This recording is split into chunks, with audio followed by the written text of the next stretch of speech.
BK. ಹರಿಪ್ರಸಾದರು KPCC ಅಧ್ಯಕ್ಷ ಆಗಿದ್ದವರು, ಬಹಳ ದೊಡ್ಡ ಹುದ್ದೆ ಅದು. ಯಾವ ಆಧಾರದಲ್ಲಿ ಆ ರೀತಿ ಮಾತಾಡ್ತಾರೆ ಗೊತ್ತಿಲ್ಲ. ಹಿಂದೇನಾಗಿತ್ತು ಅಂತ ಹೇಳಿದ್ರೆ, ಒಂದೇ ಮಾತ್ರ ಮಾಡುವಾಗ ದುರ್ಗಾ ಮಾತೆಯ ಉಲ್ಲೇಖ ಬರುತ್ತೆ ಅನ್ನುವ ಕಾರಣಕ್ಕೋಸ್ಕರ ನಾನು ಅದನ್ನು ಹಾಡೋದಿಲ್ಲ ಅಂತ ಹೇಳಿ ಮೊಹಮ್ಮದ್ ಜಿನ್ನ ವಿರೋಧಿಸಿದ್ರು. ಮೊಹಮ್ಮದ್ ಜಿನ್ನ ಒಂದೇ ಮಾತ್ರನ್ನು ವಿರೋಧಿಸಿದ್ದು, ದುರ್ಗಾ ಮಾತೆ ಉಲ್ಲೇಖ ಬರುತ್ತೆ, ಅದು ಮೂರ್ತಿ ಪೂಜೆ ಆಗುತ್ತೆ, ಅದಕ್ಕೋಸ್ಕರ ನಾನು ಅದನ್ನು ವಿರೋಧ ಮಾಡ್ತೇನೆ ಅಂತೇಳಿ ಮೊಹಮ್ಮದ್ ಜಿನ್ನ ವಿರೋಧಿಸಿದ್ರು. ಮೊಹಮ್ಮದ್ ಜಿನ್ನ ವಿರೋಧಿಸಿದ ನಂತರ ಈಗ ಯಾರಾದರೂ ವಿರೋಧಿಸುತ್ತಿದ್ದರೆ ಅದು ಕಾಂಗ್ರೆಸ್ ಪಕ್ಷ, ಅದರಲ್ಲೂ ಕೆಪಿಸಿಸಿ ಅಧ್ಯಕ್ಷ ಹೇಳಿದ ಅತ್ಯಂತ ನೋವಿನ ಸಂಗತಿ. ನನಗನ್ಸುತ್ತೆ ಎಂಥ ಸಂದರ್ಭದಲ್ಲೂ ಕೂಡ ಒಂದೇ ಮಾತರಮ್ಮನ್ನು ನಾವೆಲ್ಲರೂ ಒಟ್ಟಾಗಿ ಹಾಡಬೇಕು. ಅದು ದೇಶಭಕ್ತಿಯ ಸ್ವಾತಂತ್ರ್ಯ ಹೋರಾಟದಲ್ಲಿ ಸ್ವಾತಂತ್ರ್ಯ ಹೋರಾಟಗಾರರಿಗೆ ಸ್ಫೂರ್ತಿಯನ್ನು ಕೊಟ್ಟಂಥ ಒಂದು ಬಹುದೊಡ್ಡ ಗೀತೆ. ಆ ಹಿನ್ನೆಲೆಯಲ್ಲಿ ಕಾಂಗ್ರೆಸ್ ಪಕ್ಷ ಅದನ್ನು ಏನು ನಿರ್ಧಾರ ಇದೆ ಅದನ್ನು ಸರಿಪಡಿಸ್ಕೊಳ್ಳೋದು ಒಳ್ಳೆಯದು, ಅದರಿಂದ ರಾಷ್ಟ್ರ ಗೌರವ ಸಿಗುತ್ತೆ ಅಂತ ನನ್ನ ಯೋಚನೆ. ಮೊಹಮ್ಮದ್ ಜಿನ್ನನ ನಂತರ ಯಾರಾದರೂ ಇದ್ದರೆ ಒಂದೇ ಮಾತರಮ್ಮನ್ನು, ಅದು ಕಾಂಗ್ರೆಸ್ ಪಕ್ಷ, ಅದರಲ್ಲೂ ಕರ್ನಾಟಕ ಕಾಂಗ್ರೆಸ್ನ ಕೆಪಿಸಿಸಿ ಅಧ್ಯಕ್ಷ ಈ ರೀತಿ ಹೇಳಿದ್ದು ನೋವಿನ ಸಂಗತಿ. ಸಿದ್ದರಾಮಯ್ಯ ಅವರು ಮುಂದೆ ಯತೀಂದ್ರ ಅವರು ಸರ್, RSS ಸಾವಿರ ಹಾವಿನ ತಲೆ ಉಳ್ಳಂಥದ್ದು ಅಂತ ಹೇಳಿದ್ದಾರೆ. ವಿಷ ಸರ್ಪ ಹೋಲಿಕೆ ಮಾಡಿದ್ದಾರೆ. ರಾಷ್ಟ್ರೀಯ ಸ್ವಯಂ ಸೇವಕ ಸಂಘ ಈ ಜಗತ್ತಿನಲ್ಲಿ ಬೇರೆ ಬೇರೆ ಧರ್ಮಗಳಿಗೆ ಬೇರೆ ಬೇರೆ ರಾಷ್ಟ್ರಗಳಿವೆ.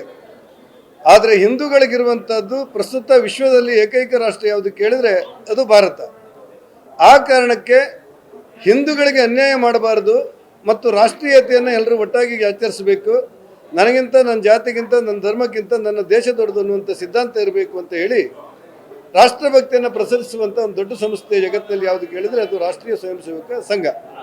ಈಗ ಅದನ್ನು ನಿಯಂತ್ರಣ ಮಾಡಬೇಕು ಅಂತ ಏನು ಕಾಯ್ದೆಯನ್ನು ತರಲಿಕ್ಕೆ ಕರ್ನಾಟಕ ಕಾಂಗ್ರೆಸ್ ಹೊರಟಿದೆ. ಕರ್ನಾಟಕ ಕಾಂಗ್ರೆಸ್ ಅವರು ಕೇವಲ RSSನ್ನು ನಿಯಂತ್ರಣ ಮಾಡಬೇಕಂತ ಹೊರಟದ್ದಲ್ಲ. ಮುಂಬರುವಂಥ ದಿನಗಳಲ್ಲಿ ಬರೇ ಕರ್ನಾಟಕ ರಾಜ್ಯದಲ್ಲಿ ಸುಮಾರು 5 ಲಕ್ಷದ ಚೌತಿ ಮಾಡುವಂಥ, ಉತ್ಸವ ಮಾಡುವಂಥ ಸಂಸ್ಥೆಗಳಿವೆ ಕರ್ನಾಟಕ ರಾಜ್ಯದಲ್ಲಿ ಒಂದು ಅಂದಾಜಿನ ಪ್ರಕಾರ. ಅಂಥ ಸಂದರ್ಭದಲ್ಲಿ ಎಲ್ಲೆಲ್ಲಿ ಗಣೇಶನ ವಿಗ್ರಹಗಳು ಮೆರವಣಿಗೆ ಹೋಗ್ತದೆ, ಎಲ್ಲೆಲ್ಲಿ ಶಾರದೋತ್ಸವಗಳು ನಡೀತಾ ಇದೆ, ಆ ಎಲ್ಲ ಉತ್ಸವಗಳನ್ನು ನಿಯಂತ್ರಣ ಮಾಡಲಿಕ್ಕೆ, ಒಟ್ಟಾರೆ ಹಿಂದೂಗಳ ಹಬ್ಬದ ಆಚರಣೆಯನ್ನು ನಿಯಂತ್ರಣ ಮಾಡಲಿಕ್ಕೆ RSSನಲ್ಲಿ ಪರೋಕ್ಷವಾಗಿ ನಿಯಂತ್ರಣ ಮಾಡುವಂಥ ಒಂದು ಕಾಯ್ದೆಯನ್ನು ಇವತ್ತು ಇಂಟ್ರೊಡ್ಯೂಸ್ ಮಾಡಲಿಕ್ಕೆ ಪ್ರಯತ್ನ ಪಡ್ತಾ ಇದೆ. ಈ RSSನ ನಿಯಂತ್ರಣ ಮಾಡುವಂಥ ಹೆಸರು ಇಲ್ಲದೇ ಇದ್ದರೂ ಕೂಡ ಕಾಯ್ದೆಯಲ್ಲಿ ಅವರ ಮೂಲ ಉದ್ದೇಶ ಇರುವುದು ಅದೇ. ಪ್ರಿಯಾಂಕಾ ಖರ್ಗೆದಾಗಲಿ ಅವರದಾಗಲಿ ಮೂಲ ಉದ್ದೇಶ ಇರುವುದು ಇದೆ. ಒಟ್ಟಾರೆ RSSನ್ನು ನಿಯಂತ್ರಣ ಮಾಡುವ ಹೆಸರಿನಲ್ಲಿ ಯಾವ ಗಣಪತಿಯ ಮೆರವಣಿಗೆಗಳು ಕೂಡ ಆಗಬಾರ್ದು, ಯಾವ ಶಾರದೋತ್ಸವ ಮೆರವಣಿಗೆ ಕೂಡ ಆಗಬಾರ್ದು. ಹಿಂದೂಗಳನ್ನು ದಮನ ಮಾಡಲಿಕ್ಕೆ ಪರೋಕ್ಷವಾಗಿ ಹೊರಟಿರುವಂಥ ಒಂದು ಕಾಯ್ದೆ ಇದು. ಈ ಕಾಯ್ದೆಯನ್ನು ನಾವು ವಿರೋಧಿಸ್ತೇವೆ. ಅದೇನೇ ಅನಾಹುತ ಆದರೂ ಕೂಡ ತಡಿತೇವೆ. SIR ಪ್ರಕ್ರಿಯೆಯಿಂದ ಸುಮಾರು 1 ಕೋಟಿ ವೋಟರ್ಸ್ ಡಿಲೀಟ್ ಆಗಿದೆ. ಬಿಜೆಪಿ ಕ್ಷೇತ್ರಗಳು, ಕಾಂಗ್ರೆಸ್ ಎಲ್ಲ ಕ್ಷೇತ್ರಗಳಲ್ಲೂ ಕೂಡ ಡಿಲೀಟ್ ಆಗಿದೆ. ಇದು ಕಾಂಗ್ರೆಸ್ ಅವ್ರನ್ನ ಟಾರ್ಗೆಟ್ ಮಾಡಿದ್ದಾರೆ ಅಂತ ಆರೋಪ ಮಾಡಿದ್ದಾರೆ. ಈಗ ಭಾರತ ದೇಶದಲ್ಲಿ ಯಾವುದಾದ್ರೂ ಒಂದು ರಾಜ್ಯ ವಾಸ್ತವ್ಯ ಸರ್ಟಿಫಿಕೇಟ್ ಹೆಸರಲ್ಲಿ SIRನ ಮೀರಿ ಈ ಭಾರತದವರು ಅಲ್ಲದೇ ಇದ್ದವರಿಗೆ ಮತ ಕೊಡಲಿಕ್ಕೆ ಪ್ರಯತ್ನ ಮಾಡಿರುವಂಥ ಏಕೈಕ ರಾಜ್ಯ ಯಾವುದು ಕೇಳಿದರೆ ಅದು ಕರ್ನಾಟಕ ರಾಜ್ಯ. ಹಾಗಾಗಿ ಇವರೊಂದು ಸುತ್ತೋಲೆ ತರ್ತಾರೆ, ವಾಸ್ತವ್ಯ ಸರ್ಟಿಫಿಕೇಟನ್ನು ವಿಲೇಜ್ ಅಕೌಂಟೆಂಟ್ ಕೊಡಬೇಕು, RI ಕೊಡಬೇಕು, ತಹಶೀಲ್ದಾರ್ ಕೊಡಬೇಕು ಅಂತ ಹೇಳಿರ್ತಾರೆ.